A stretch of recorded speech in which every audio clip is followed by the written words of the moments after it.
Hey, thanks everybody. So I'll let you know that in my day job, I am a professor at Wilfrid Laurier, and I am used to giving 3-hour lectures.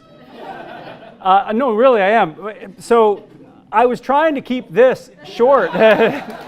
With this, I really did look at it as an opportunity to discuss and inform. It'll be longer than some of my speeches, which are maybe 5 or 10 minutes long, but I think that there really is some good information to be learned here, and so that's my excuse for going about 30 minutes on this. I always like to let people know how long I'll be speaking so that they can, as they're watching, okay, 5 minutes left, 4 minutes left. And I do not mind if during my speech you decide that you want to get up and get a coffee, or you want to go and get a cake, or use the washrooms, whatever you like. So let me start by saying officially, good evening everyone, and thank you for coming to tonight's meet and greet. So I'm told that the purpose of a meet and greet is to know the candidate, and that got me thinking, maybe I should tell you about my last summer vacation, because that's what's done, right? You invite people over, you give them some snacks, and then you take out the pictures or the slideshow of the last big trip with the family. By the way, that's one of mine who's out there saying how much he loves me right now. And you'll be relieved to know, though, I didn't bring any family pictures, but I do have a short story, and it really is about my vacation. So last year, my wife, Maggie, and I, and 2 of our kids, did a road trip to the capital of the United States, Washington, D.C. And we took in the White House and the Washington Monument and all of the museums, and the museums tended to be the kids' favorite, although going to Chick-fil-A was actually, for whatever reason, something that my kids were really obsessed about. But for me, my favorite tour site was the National Archives, because it was there that I got to see an original copy of the American Constitution and the Bill of Rights. Now, the Constitution explains in a step-by-step detail how a liberal democracy must work. And the Bill of Rights is the document that sets out the freedoms that every American is entitled to enjoy. They're significant in the world because they've provided the guiding pattern that Western nations around the globe have followed, including Canada. In terms of Canada, by the way, we came very late to the game. Our finalized Constitution and the accompanying Charter of Rights and Freedoms came into force in 1982. And like the American Bill of Rights, Section 2 of our Charter provides a list of freedoms Canadians are meant to enjoy. There's freedom of conscience and religion, freedom of thought, belief, opinion, and expression, including freedom of the press and other media. So there I am. I'm at the National Archives in the United States, and I'm looking at the Constitution and the Bill of Rights. I go over to the Bill of Rights, and I read the history. There's a plaque, and I got a big surprise. I find out that the Bill of Rights was opposed by about half of America's founding fathers. Those who were strongly federalist, meaning that they wanted a stronger central government, were against the bill. They said it wasn't necessary. But those on the anti-federalist side, people like Thomas Jefferson and James Madison, said they wouldn't pass the Constitution into law without a Bill of Rights to accompany it. And here was the core of their concern. Jefferson and Madison and all their supporters, they were terrified. It was just after the American Revolution, and all U.S. citizens had just been freed from the English monarchy, which had ruled them like a dictatorship. And the last thing that Jefferson and others wanted was another dictatorship. So they wanted the strongest written guarantee in history that their new government would not trample their newly won freedoms of conscience and speech and religion. And they held out until they won. I want you to listen carefully to how Thomas Jefferson described his victory. Quote, "A Bill of Rights is what the people are entitled to against every government on earth, general or particular, and what no government should refuse." Now, did you hear that? A Bill of Rights, or in Canada's case, a Charter of Rights and Freedoms, is a contract that entitles citizens to protection against their government. We so often think of it wrong. We think that our Bill of Rights, our charter, is about the freedoms that our government grants us. No. What it really is the most powerful contract in the land telling the government what it's not allowed to take away from us. But now I've come to the bad news. In Canada, we're at a point in our history when piece by piece, our fundamental freedoms are being taken away. And just as was predicted and feared by half of America's founding fathers, it's our own government that's turned against us. And you may be skeptical, you may be thinking, listen, secret police aren't knocking on my door in the middle of the night. Where's the proof of this growing illiberalism brought by the liberals? Well, on that, there are multiple areas that we could explore. But in the interest of time, I'm only going to focus on the liberals' erosion of freedom of conscience and freedom of expression. I have a whole other talk that's coming, it's going to examine how the liberals' forced identity politics are destroying social cohesion. And that one is going to describe how Justin Trudeau and his government has embraced full on the bizarre notion of positive discrimination. When it comes to government-influenced opportunities, the game is now completely rigged. Under many liberal initiatives, and you may know this already, superficial traits like race or gender are now more important than merit and competency. There's no equal opportunity. When it comes to who gets to be a cabinet minister or a judge or who can build a pipeline or sit on a company's board or even be awarded university research funding, it all comes down to identity politics. But you'll have to wait for that speech. I know, you're thinking, but you just gave it. No, there's actually more. Don't worry, I intend to amaze you with facts and logic in today's presentation too. In my work at Laurier, I've made a career of studying the cultural trends in Canada. And in the last few years, I've been shocked at how leaders who are in the media and our universities, and in the last 4 years, the leaders in our government have tried to radically change Canadians' understanding of democratic tolerance. Let me break it down for you. Every freedom we enjoy in the West, especially freedom of conscience and freedom of expression, is rooted in the understanding that in a democracy, we must have tolerance for those with views different from ourselves. In short, tolerance by definition is the willingness to allow someone else to hold a belief or value despite the fact that you find it objectionable. In Canada and in countries of the West, that social agreement is the safeguard against civil unrest and violence. But there's been a change.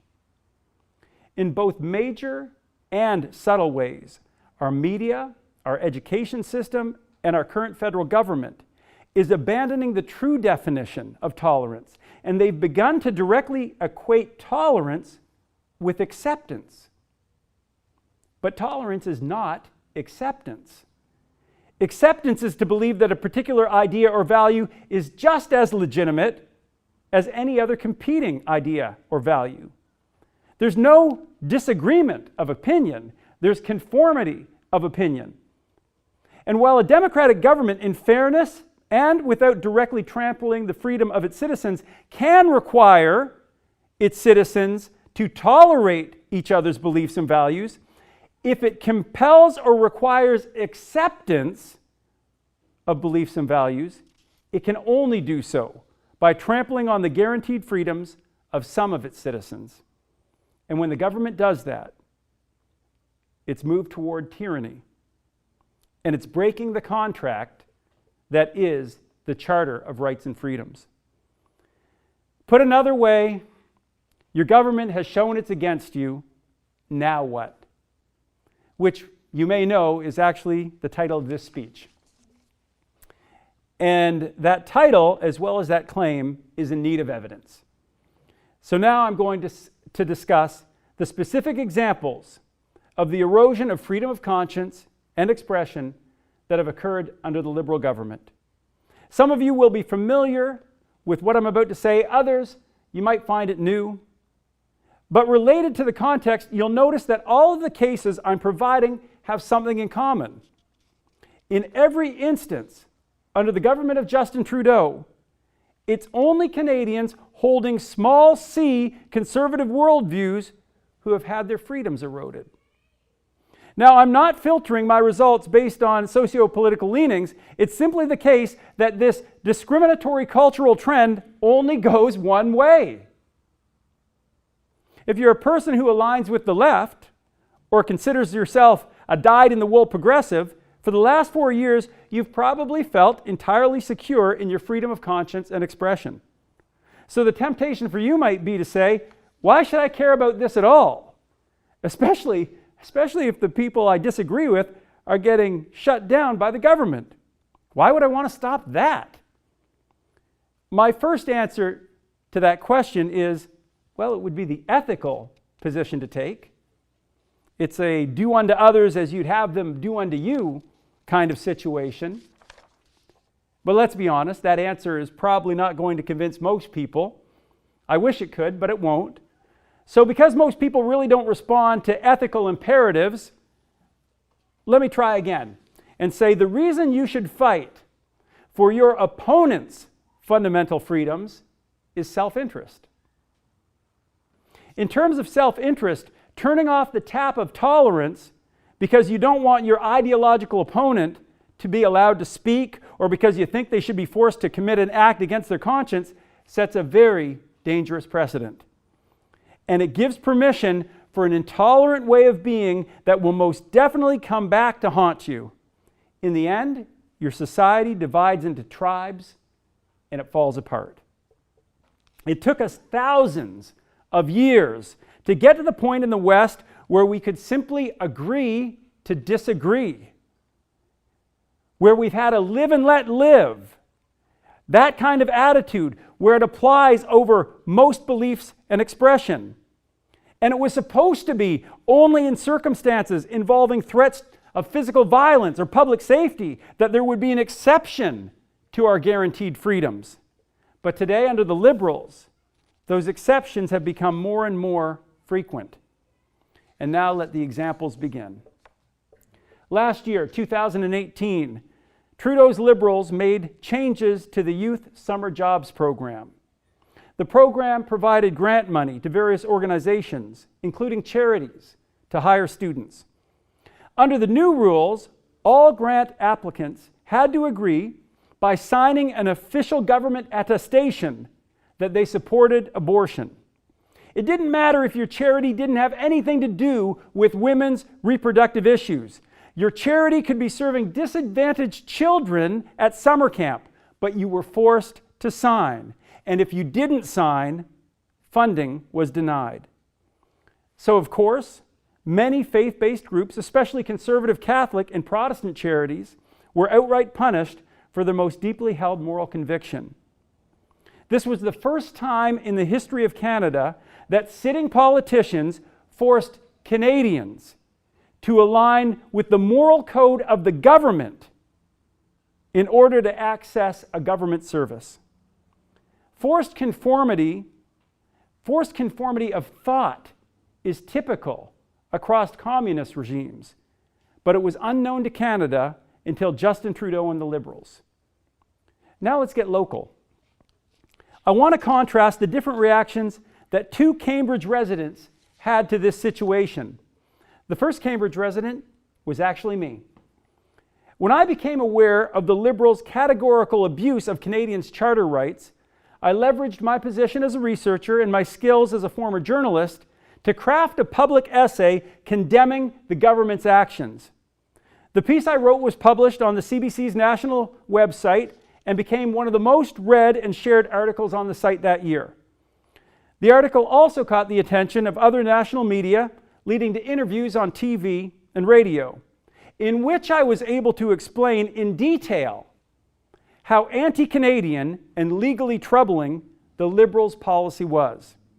I made it clear it didn't matter if you were pro-choice or pro-life, because if you were fair-minded, the foundational issue had to be whether Canadians should be free to believe differently from their government without government persecution. Now let me tell you about the reaction of another Cambridge resident. And that resident is our current Liberal Member of Parliament, MP Brian May. When this policy, with the attestation, forcing thousands of his constituents to betray their moral convictions came out, Brian May did not fight for their right to freedom of conscience. He did the opposite.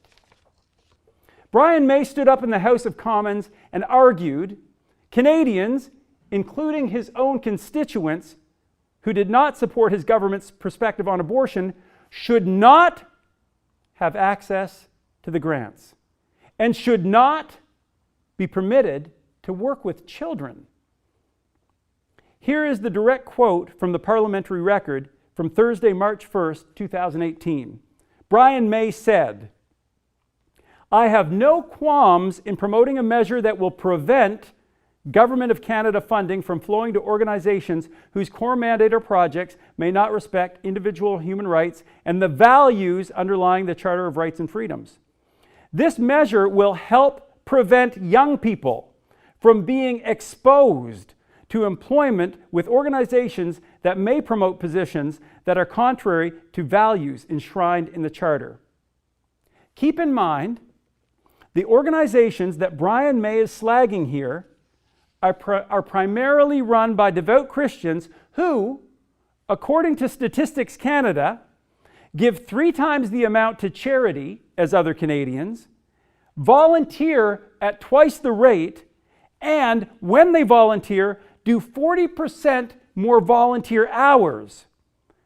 So forgive me for pointing out Brian May's own prejudice and intolerance when he suggests that youth will pick up negative attitudes or behavior from being exposed to the exceptional people who are working in these faith-based organizations. And I wonder when he's going to apologize to his constituents for his remarks. Now, besides suggesting that Canadians holding pro-life positions should not have access to their own tax money and that they're unfit to work with youth, Brian May also purposely misrepresented the laws of Canada to justify the behavior of his government. It was a very sneaky move. You'll note in his statement, he said his government was justified in discriminating against pro-life Canadians because, quote, "they may promote positions contrary to the values enshrined in the Charter." Here's the thing. There are no values enshrined in the Charter. There are only clearly defined rights and freedoms. The reason that Brian May is using that phrase, and the reason the other Liberals did too, is that they were trying to pull a fast one on Canadians. They wanted them to believe that enforcing the attestation on citizens, they had some kind of legal foundation for their discrimination, and they did not. Here's how the liberal mind presented their con. They said to themselves, now, we can't say that pro-life Canadians are violating the Charter because there's nothing in the Charter about a right to abortion, and the Charter actually does guarantee their right to freedom of belief. But we can try to convince Canadians that there are these mystical, made-up things called Charter values, and we'll say that pro-lifers are violating those, so we're justified in not giving them any funding. It was all baloney. But it's still incredibly threatening. And I don't want you to miss the danger here. If this Liberal government is willing to pretend laws into existence, it can pretend Charter freedoms out of existence. And it has. All right, so moving on.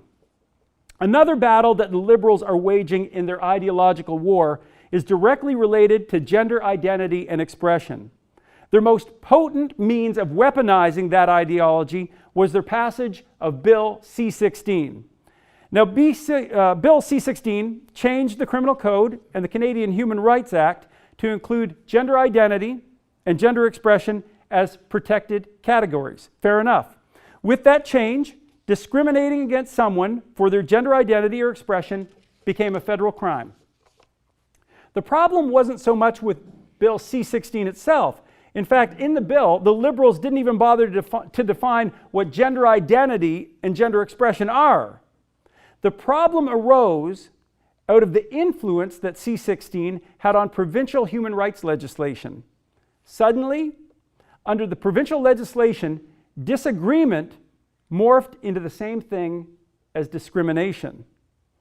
An example of the broader scope that C-16 allowed to be vindicated and empowered is seen in the Ontario Human Rights Code.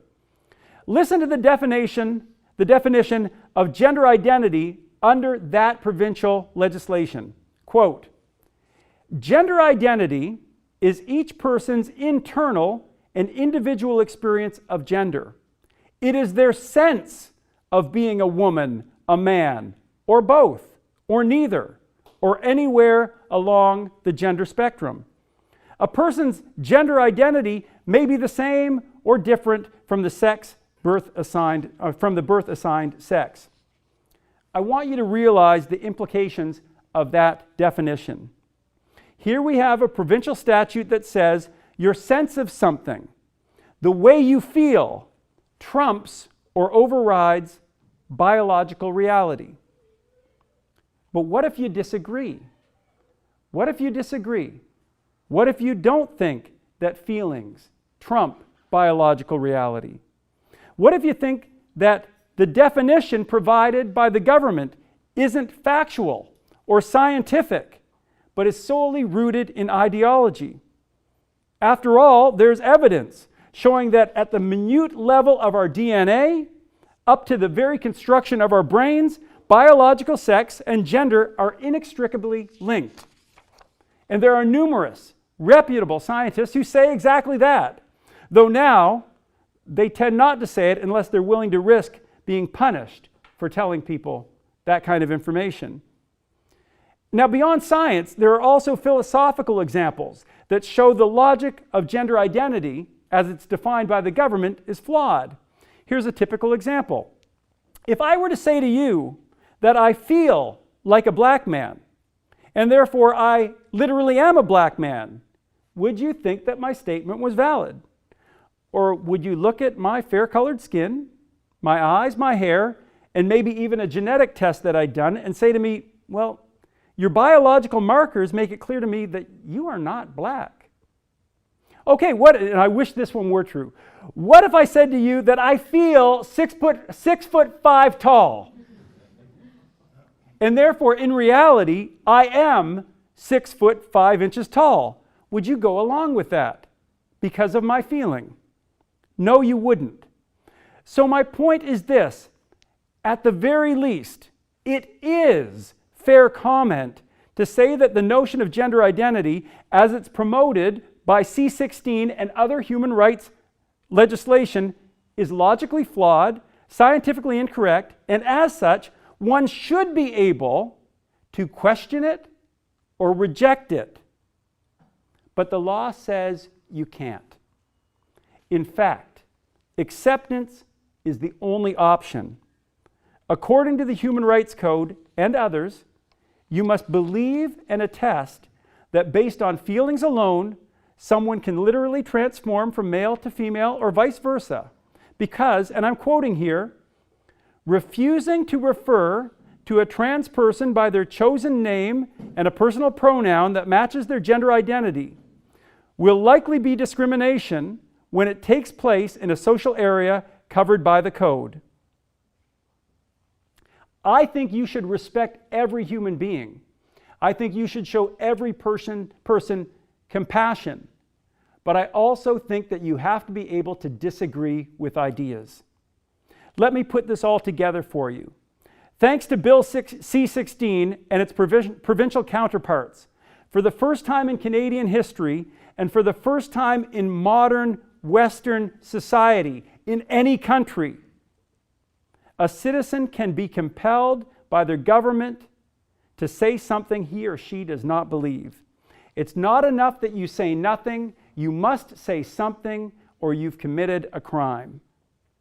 Now, in the true spirit of tolerance, let me back away from who is right and who is wrong on this issue of gender identity. To be honest, I have no desire to stop or hinder anyone who believes that gender can be changed based on subjective feeling. I'll debate them on the evidence, but I won't stop them. And while I don't think that government should make claims that are not based on fact, at the level of the individual, people should be able to believe and say what they want regarding gender identity, and it should be interference-free. But I would demand, in fact, I do demand, that same level of autonomy, freedom, and tolerance for those who disagree with the ideology promoted in Bill C-16. Related to those who disagree with gender identity ideology, I've had to make a brief addition to my speech. In the news just this week was a story about an elementary school girl in Ontario who was psychologically traumatized after she received instruction on this very topic. Seeing the anxiety and confusion the instruction caused in their daughter, the parents wanted it to stop. They firmly chose to disagree, but they've been forced to take legal action to have their wishes recognized. Here's a summary from the National Post about what set things off. Quote, "The parent's happy and well-adjusted 6-year-old daughter was abruptly plunged into considerable distress when informed by her teacher during a session on gender identity that gender is fluid and untethered to biology, and girls are not real and boys are not real." We're moving to a new area. In addition to these assaults on freedom of conscience, the Liberal government has launched a series of attacks on freedom of expression. Currently, through his so-called digital charter, Trudeau is pressuring social media companies, which, by the way, already censor speech that doesn't align with a left-leaning worldview. He's getting them to become even more biased toward conservative opinions and values. He's threatened to impose fines on Twitter, Facebook, and others if they don't begin censoring hateful content on their platforms. But the irony is, hateful content, as defined by Trudeau and his government, often looks exactly like factual content that just happens to embarrass or offend liberals. Now here's another attack. Just last week we learned that the Trudeau government is taking steps to bring back Section 13 of the Canadian Human Rights Act. And now if you don't remember, that provision was rejected about 6 years ago because it said that speech could be censored if it was likely to expose a group to hate. But the courts found that the criteria of likely to expose was so vague and broad that it allowed any group that was offended by a joke or even factual criticism to launch a complaint. So it was removed. And now the Liberals, in their desire to control the speech of Canadians, want to bring it back. But in terms of outright censorship, one of the most well-known and controversial things the Liberals did was to push for restricting Canadians' right to criticize Islam. In March of 2017, the Liberals adopted M103, a motion that was sold to Canadians as a way to condemn all religious discrimination, which would have been a great thing. But then it only specifically mentioned one religion, Islam. Even more troubling, the motion called on the government to condemn Islamophobia, but it didn't define what Islamophobia was. Concerned commentators, and I was among them, pointed out that if the term was not clearly defined, any fair and factual criticism of Islamic doctrine or practice could become the target of censorship. And this wasn't far-fetched. Some major Muslim lobby groups had already argued that even if dislikable comments were directed toward Islamic politics or culture, that should qualify as Islamophobia. In an essay that I wrote for the Vancouver Sun about the issue, I showed that the Liberals were making things worse by trying to restrict speech involving Islam. Here's some of what I wrote. Whatever is motivating the liberals or others of like mind to shut down critique of Islam, such thinking is misleading and misplaced.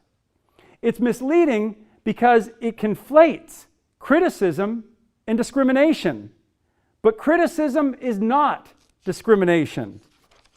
It's misplaced because religion is at its best when it is subjected to constant and fervent critique. Criticism leads to necessary correction. Exposure to criticism can make a religion better, but sheltering it from critique through censorship makes it worse. Censorship is an acid, not a glue, when it comes to progress and social cohesion in Canada. Ladies and gentlemen, friends, the acid of censorship and intolerance has increased under Justin Trudeau and the Liberals, and it's eroding and corroding our society. As you know, the title of my speech is "Your Government has Turned Against You, Now What?" Indeed, now what? Well, I can tell you what the solution is not. The solution is not to kick out Trudeau and his Liberals and replace them with Andrew Scheer and the Conservatives. If you follow current events, you'll have seen that Andrew Scheer has repeatedly insisted that he will not fight for the free expression rights of Canadians holding conservative values. And just like Trudeau, he's actually trampled the right to freedom of conscience for those whose moral conviction leans pro-life. He's specifically banned all of his candidates, if they lean pro-life, from saying anything public about their beliefs. As well, just like Trudeau, Scheer has made moves to silence those who want to offer fair and factual criticism of Islam. Just this month, Scheer refused to allow Professor Salim Mansour from running as a Conservative candidate in the City of London, Ontario. Salim is a practicing Muslim, and he's a world-renowned political scientist from Western University. He's researched and published on the threats of radical Islam, and Andrew Scheer won't let him speak. Radical Islam is a serious problem in the West. As a sociologist of religion, I read the reports, even if the media tries to ignore them. But we've now arrived at a moment where a national leader, Andrew Scheer, is so intimidated by political correctness that he won't defend a candidate who speaks objective truth about a known threat to our national security. And finally, just last week, Scheer removed his own MP, Michael Cooper, from a parliamentary justice committee. Why? Because Cooper dared to defend conservative values. Here are the details. A witness who was speaking before the Justice Committee made the outrageous claim that the man who had gunned down Muslims at a mosque in Christchurch, New Zealand, was inspired by conservative values. Cooper was shocked, and he used the writings of the shooter himself to factually refute that claim. Using direct quotes, he showed that it was actually Marxist communist ideology that inspired the killer, not conservative ideas. Well, Scheer ignored that Cooper was correct and instead condemned him for quoting the words of a killer, which Scheer said should be completely censored. And it gets worse. Scheer then made Cooper apologize to the witness, the guy who had maligned conservative values. And then, Scheer gave full support to the Liberals and the NDP, who had demanded that Cooper's words be literally expunged from the official record of Parliament. This is just like in the novel 1984. The entire event was censored out of existence with the blessing of Andrew Scheer. Now, in case I've been too subtle, let me clear things up for you. Andrew Scheer and the Conservatives are not interested in fighting the Liberals. They want to emulate them. Andrew Scheer has repeatedly shown he will not stand up for the conservative insiders inside his party. Do you really think that he has any intention of standing up for average Canadians who hold conservative views and values? But let me finish with a message of hope. There is one party, the People's Party, and one national leader, Max Bernier, that will fight for the freedom of conscience and freedom of expression for all Canadians, even those who dare to hold conservative views and values, and even those who don't. To conclude, I'm going to read to you just a bit of the policy on freedom of conscience and expression that the People's Party put out. It specifically describes what we will do for Canadians when you elect us into power. Here it is. A People's Party government will stop the misrepresentation of offensive comments as hate speech by restricting the definition of hate speech in the criminal code to only that expression which explicitly advocates the use of force against identifiable groups. We will repeal any existing legislation or regulation that curtails free speech on the internet, and we will prevent the reinstatement of Section 13 of the Canadian Human Rights Act.